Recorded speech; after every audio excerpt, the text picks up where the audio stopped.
Hola amigas y amigos, volvemos a encontrarnos esta vez con un tema que no deja de presentar alguna polémica. Muchas veces escuchamos decir que ciertas personas o grupo de personas hablan mal. La pregunta es, ¿se puede decir que alguien habla mal? ¿En qué sentido? ¿A qué nos referimos con esta afirmación? En los minutos que vienen daremos una clara y precisa respuesta a dichos interrogantes. Antes quisiera invitarlos a que le den like al video, lo comenten, lo compartan y que se suscriban a este canal de contenido educativo. Así llegaremos a más personas y podremos continuar elaborando este tipo de contenidos. Sin más demora, vamos a lo que nos ocupa. El lenguaje es un instrumento que nos resulta útil no solo para expresar nuestros sentimientos e ideas, sino también para comunicarnos. Al comunicarnos utilizando el lenguaje logramos incorporarnos a la sociedad, estableciendo innumerables relaciones. Pensemos por un instante en la cantidad de horas diarias en las que usamos, de distintas maneras, este instrumento. En la familia, en las instituciones, cuando vamos a comprar, en el barrio, con los amigos, en las redes, en fin. El lenguaje forma parte sustancial de nuestra vida social cotidiana. Pero no solo eso, el lenguaje permite darle forma a nuestro pensamiento. Justamente, existe una estrecha relación entre el lenguaje y el pensamiento. Pensamos más en palabras que en imágenes. Ponemos palabras a la proyección del futuro y a los recuerdos.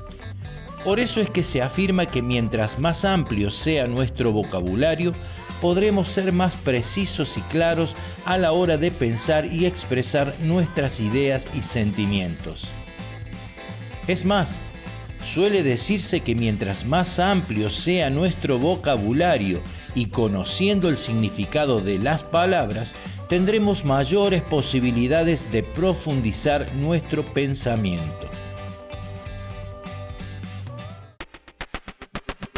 En todo lenguaje podemos encontrar dos dimensiones fundamentales: la lengua y el habla. La lengua es el conjunto de reglas y códigos que establece, regula y, por decirlo de alguna manera, reglamenta el lenguaje. Aquí podemos encontrar la conjugación de los verbos, la gramática, la puntuación y las reglas ortográficas, por ejemplo. Pero en general, los seres humanos no somos permanentemente conscientes de estas reglas. Suelen aparecer cuando alguien se manifiesta de una manera diferente a lo que la lengua indica.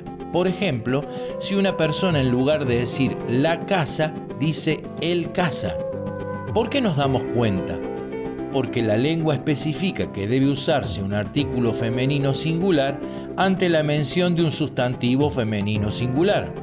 O si una persona dice la camiones, no tardamos en percibir que algo no está bien, pues esa persona debió decir los camiones. En definitiva, la lengua rige al lenguaje y establece sus códigos. Sin embargo, habíamos mencionado la otra parte del lenguaje, el habla. El habla, oral o escrita, es el uso que los individuos hacemos de la lengua. Ese uso es libre y presenta muchísimas variables de pronunciación y de utilización. Curiosamente, ese uso puede o no seguir las reglas impuestas por la lengua. Lo que importa es que al comunicarnos entendamos y logremos hacernos entender. Sin embargo, está claro que cuando asistimos a la escuela nos enseñan la lengua para que nuestro habla siga las normas y los códigos establecidos. Ahora bien, ¿quién creó la lengua y sus códigos? La respuesta es sencilla: nadie en particular. El lenguaje es arbitrario, se ha ido y se va construyendo con el uso a través de los años. ¡Qué gran curiosidad! La lengua rige al habla, pero es el habla lo que modifica la lengua. ¿Por qué? Porque las sociedades van usando el lenguaje libremente y en esa libertad van modificando palabras y van incorporando nuevos términos y relaciones. No en vano la Real Academia Española, que es el órgano internacional que custodia nuestra lengua, año tras año incluye nueva terminología y nuevas reglas, dadas por el uso a través de los años.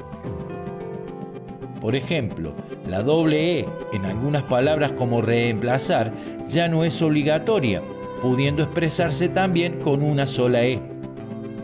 Algo similar ocurre con el término septiembre, donde ya no es obligatorio el uso de la P antes de la T.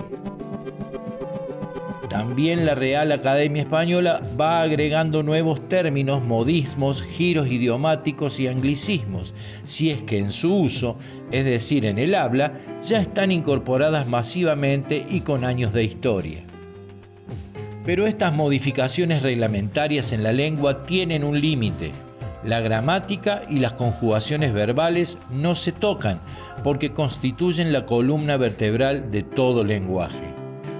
Y entonces, ¿qué es hablar mal? ¿Se puede decir que alguien habla mal? Y la respuesta es sí y no. Si tomamos como referencia la lengua, una persona habla mal cuando no sigue estrictamente lo indicado por las reglas de la lengua. Pero desde el punto de vista del habla, no podríamos decir lo mismo, ya que forma parte del uso. A lo sumo, si resulta inentendible, pediríamos a esa persona que se exprese con mayor claridad, pero eso en general no ocurre. Ahora bien, hay oportunidades en las que ese uso, por más libre que lo consideremos, suele atentar gravemente contra la matriz del lenguaje, y es el caso de, como ya dijimos, las conjugaciones verbales. Allí no hay demasiado margen. Decir haiga en lugar de haya, cabió en lugar de cupo, o si estarías acá en lugar de si estuvieras acá, son verdaderas afrentas a la identidad que propone y procura el lenguaje, ya que atacan su columna vertebral. El lenguaje es el instrumento más maravilloso con el que cuenta el ser humano. Al mismo tiempo forma parte central de la identidad de los pueblos y de su acervo cultural. Por lo tanto, no estaría mal que propongamos cuidarlo, porque así estaríamos cuidando también nuestra cultura, nuestra historia y, naturalmente, nuestra capacidad de pensamiento y de comunicación.